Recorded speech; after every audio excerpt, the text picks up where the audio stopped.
got no family around me. All I've got is my business and my friends. And family connections mean a lot.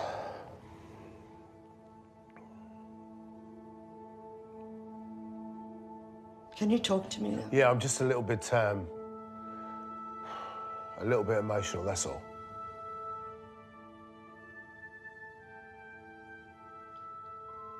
I love my son, Michelle. I know you do. And he was due to come over here, right? And I haven't said anything to anyone or told anyone because I was super excited about it. Because I hadn't seen him for so long.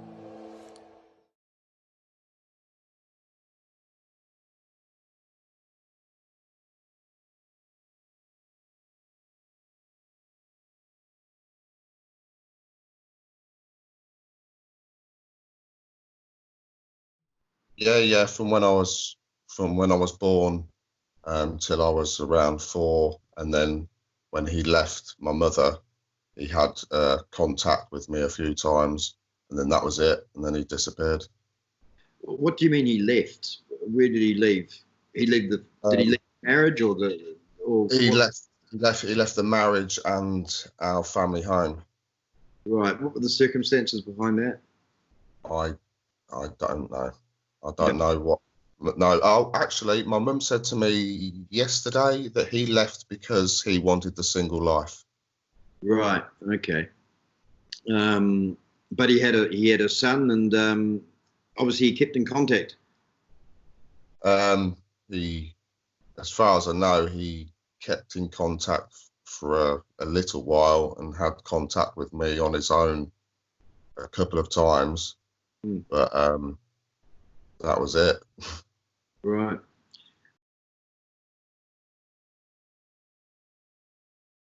Took me out with this woman that he was with at the time. Took me to a typical English market, and from what I can remember, he lost me, and I can remember looking up, and I was surrounded by loads of people I didn't know, and I couldn't see my dad, and I was in hysterics. Yeah, literally lost me. Yeah, and I ended up being taken home by some random man to my mum, and I was just scared out of my wits. I just didn't know what was going on. I didn't know who the man was who took me home. Apparently, he left the market also without actually finding me first.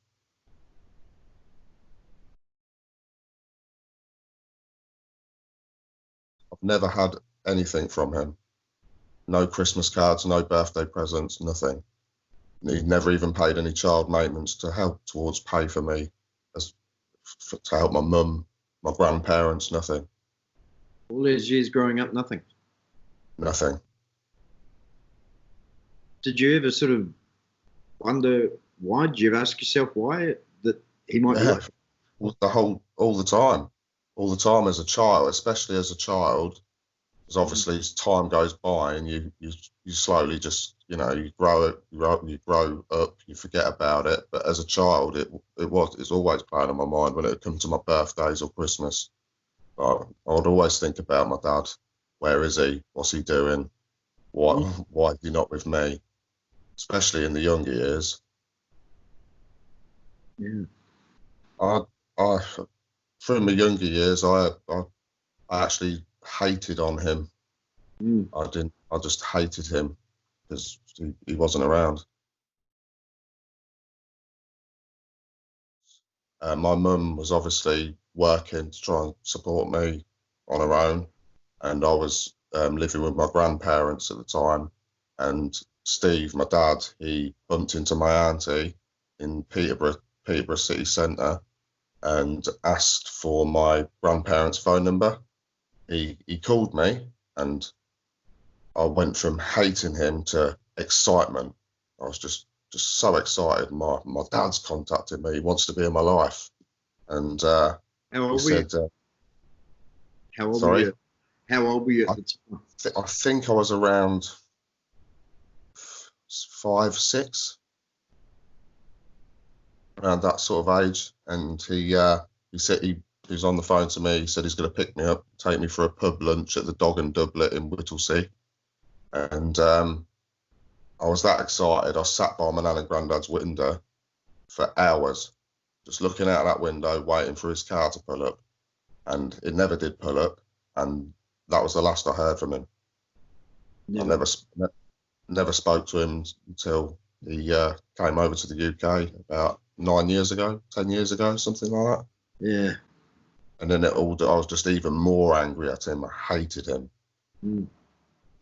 I always said to myself, I'd want to kick his head in.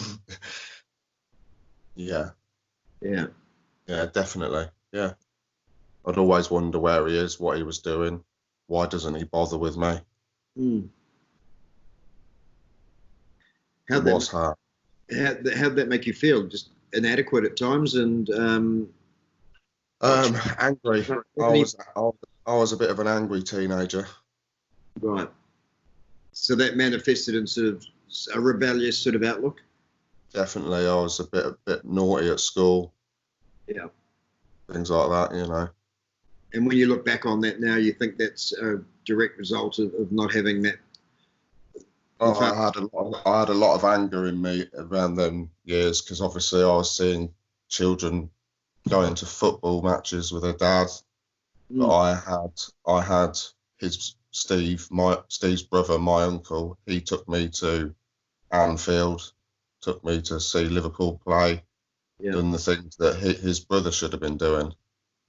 Okay, so Stephen's brother, he stepped up. Is this after your grandfather passed away, or before? Before, right? Okay, so he what did he feel embarrassed about his brother, or?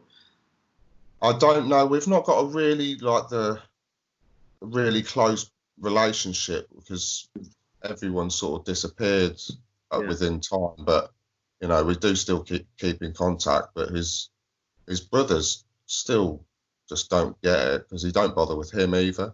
Don't bother with any of his family.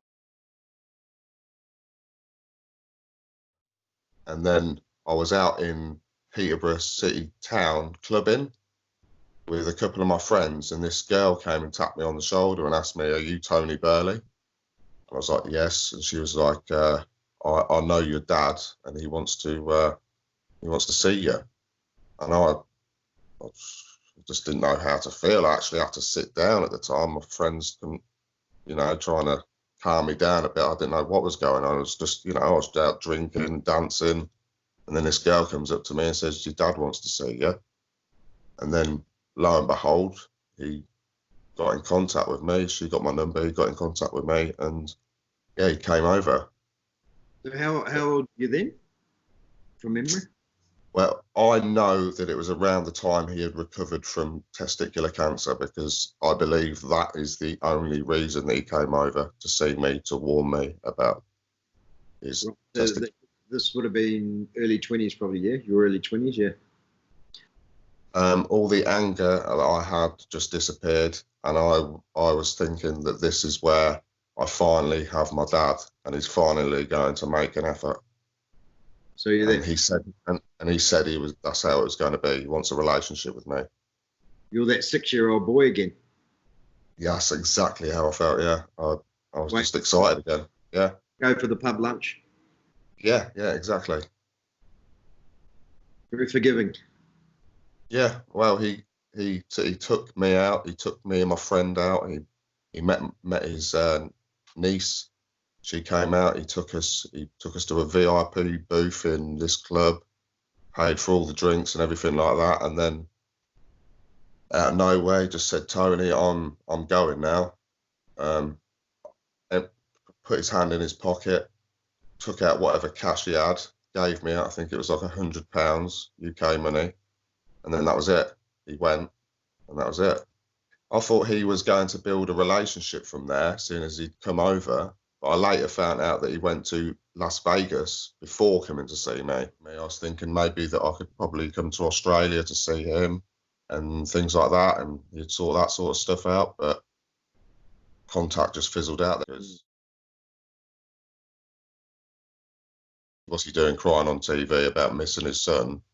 And he sat there building relationships with random people when he should, if he's missing his family, get on a plane and come to the UK.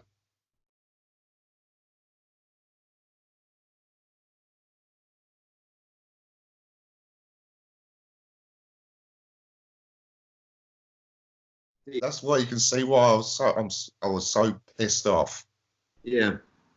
There's him sitting there around a table eating food with Michelle's kids, and there's me and my two kids over in the UK. They've got no granddad. I've got no dad.